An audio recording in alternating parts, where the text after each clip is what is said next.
یو نوی اپلیکیشن راغلی دی چې نوم یې ده ډیپ سیک او دا د مقابله د چاټ جی پی ټي او جیمینای چې ما ویډیوګانې به جوړ کړي کولی شئ زما په چینل کې وګورئ. دا څه شی دی؟ دا د چین تولید کړی دی نوی یو اپلیکیشن دی چې دا د عین چاټ جی پی ټي غوندې دی خو فری دی او امریکا ته ډېر غټ تاوان هم راوړولی دی چې په یوه ورځ کې $1 ټریلیون تاوان یې راوړولی دی. ښه دا څنګه کولی شي استفاده کوئ؟ زه درته ښیم په دې ویډیو کې هیله ده له ما سره اوسئ. ښه ډیپ سیک اوس راځو پلی سټور کې زه تاسو ته ښیم دا یو دی دا به را ډاونلوډ کړئ. تقریبا 10 میلیونو کسان را ډاونلوډ کړی دی ډېر کم وخت کې او داسې تاسو را ډاونلوډ کړئ بیا په دې شکل باندې راځي تاسو کولاو کوئ دا رقم یو اپشن درته راځي دلته که تاسو کولاو کولی شئ عکس راولئ یا مثلا خپل ځان یو شین عکس والئ ورته واچوئ.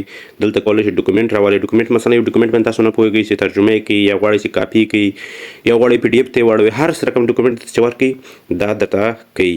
خو له ټولو نه ښه خبر دا دوستانو دا فری دی.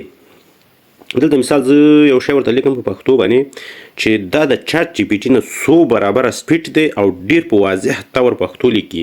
لکه چاټ جی پی ټي غلطي کوي خو دا ډېر په واضح توګه پښتو لیکي. مثلا زه ورته لیکم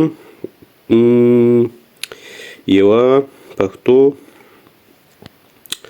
غزله ولیکم زه دا ورته سینډ کوم.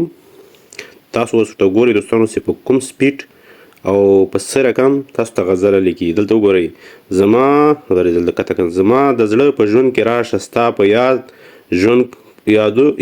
ژوند کومه ستا دا وګوره ښه ښایسته غزلې درته ولیکم. لکه مثال په 30 ټاور باندې هر شی کولی شئ تاسو دې ته کوئ مثلا یو پی ډي اف ډاکومنټ یا هر شی دا بیا کولی شئ تاسو داسې هغه کوئ. دا که تاسو کوئ دا هغه وایي بیا دلته تاسو ته دا اپشن نه راځي دا بندېږي لکه عکس یا ډاکومنټ شی نه شئ خېځولی. دا تاسو کولی شئ بیرته آن کړئ دې کولی شئ ډاکومنټ عکس هر څه ورته وکړئ. چاټ جی پی ټي غوندې د چاټ جی پی ټي سره خبرې کولی شئ دې سره خبرې نه شئ کولی دا یو کار ښه دی. نو هیله ده زموږ چینل سره فالو کړئ ویډیو لایک کړئ تر بلې ویډیو هم په الله سپارم.